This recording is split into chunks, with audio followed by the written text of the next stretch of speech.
आज नामांकन भरा है जी। आपकी क्या लाडपुरा के लिए क्या वो रहेंगी? देखिए, आज जैसे आपने देखा कार्यकर्ताओं में कितना उत्साह था, कितना उमंग है।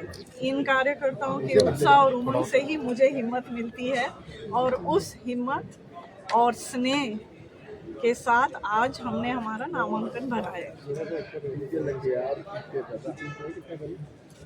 इलाहाबाद में विधायक विरोध भी हो रहा है, राजावत जी भी अलग बैठक कर रहे हैं, उन्होंने भी नामांकन भरा है। मैंने अभी तक कोई विरोध नहीं देखा।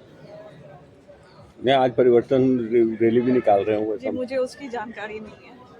आपके चुनाव में क्या क्या मुद्दे रहेंगे?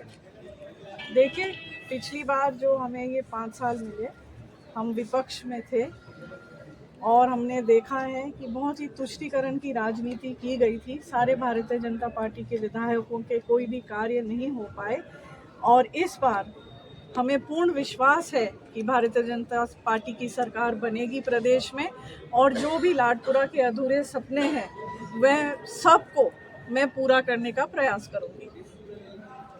अभी सामने कोई प्रत्याशी घोषित नहीं हुआ है जी, ये तो आपको उस आधार पर किस तरह से जीत को अपना देखते हैं आप? जी, अब यही आप देख लीजिए भारतीय जनता पार्टी के सभी कैंडिडेट कितने मजबूत हैं।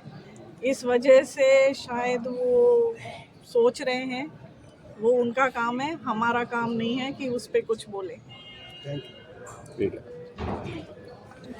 क्या बताऊँ आज नामांकन भरा है जी। आपकी क्या लाडपुरा के लिए क्या वो रहेंगी? देखिए, आज जैसे आपने देखा कार्यकर्ताओं में कितना उत्साह था, कितना उमंग है। इन कार्यकर्ताओं के उत्साह और उमंग से ही मुझे हिम्मत मिलती है और उस हिम्मत और स्नेह के साथ आज हमने हमारा नामांकन भरा है। इलाहाबाद में विधायक विरोध भी हो रहा है, राजावत जी भी अलग बैठक कर रहे हैं, उन्होंने भी नामांकन भरा है। मैंने अभी तक कोई विरोध नहीं देखा। मैं आज परिवर्तन रैली भी निकाल रहे हूँ। जी, मुझे उसकी जानकारी नहीं है। आपके चुनाव में क्या क्या मुद्दे रहेंगे?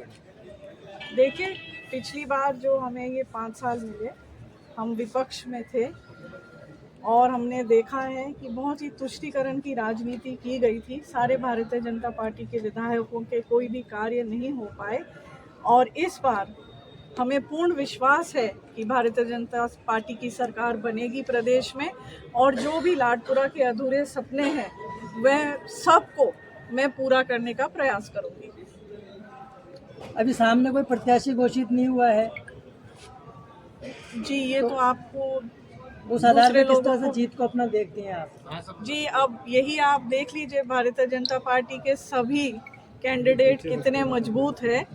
इस वजह से शायद वो सोच रहे हैं, वो उनका काम है, हमारा काम नहीं है कि उस पर कुछ बोले। ठीक है। आज सभी कार्यकर्ताओं के साथ हमने आज हमारा नामांकन भरा है। लाडपुरा विधानसभा क्षेत्र से हमारे शीर्ष नेतृत्व ने एक बार और मेरे पे भरोसा जताया है और मुझे विश्वास है कि इन्हीं कार्यकर्ताओं की उत्साह उमंग देखते हुए वो ही मेरी हिम्मत बनेगी, वो ही मेरी ताकत बनेगी और वो ही मुझे दोबारा जीत कर विधानसभा में भेजेंगे। पार्टी की जो बगावत में कुछ लोग उतरे हैं, उनसे किस तरह से निपटेंगे चुनौतियों से? जी, मैंने अभी तक कोई बगावत नहीं भवानी सिंह देखी। जी वहाँ पर एक कार्यक्रम कर रहे हैं आज। जी, मुझे उसकी जानकारी नहीं है। मैडम, आप पहले नामांकन भर चुकी थी क्या? दोबारा आई है नामांकन? नहीं, अभी आई हूँ, आपके सामने ही आई। क्या उनसे बातचीत हुई है भवानी सिंह राजावत से या फिर और भी जो नाराज हैं उनसे? जी, अभी मुझे पता ही नहीं कोई, अगर कोई नाराजगी है, जब पता चलेगा तो उस पे हम बिल्कुल ध्यान देंगे। क्या आपका लाडपुरा में सब कुछ कमियां पहले रह गई होंगी, पहले सरकार ने थी कुछ और जी, आपने सब प्लानिंग की होगी? बिल्कुल बिल्कुल, क्योंकि हम विपक्ष में थे और हमारे साथ बहुत ही तुष्टीकरण की राजनीति की गई और कई ऐसे विशेष मुद्दे हैं जिस पे किसी ने ध्यान नहीं दिया। हालांकि मैं बार बार विधानसभा में इन मुद्दों को उठाती रही, फिर भी हमारी कोई सुनवाई नहीं हुई। अब मुझे विश्वास है कि भारतीय जनता पार्टी की सरकार बनेगी और इन सब मुद्दों पे हम इनका जो समाधान है वो जरूर करें।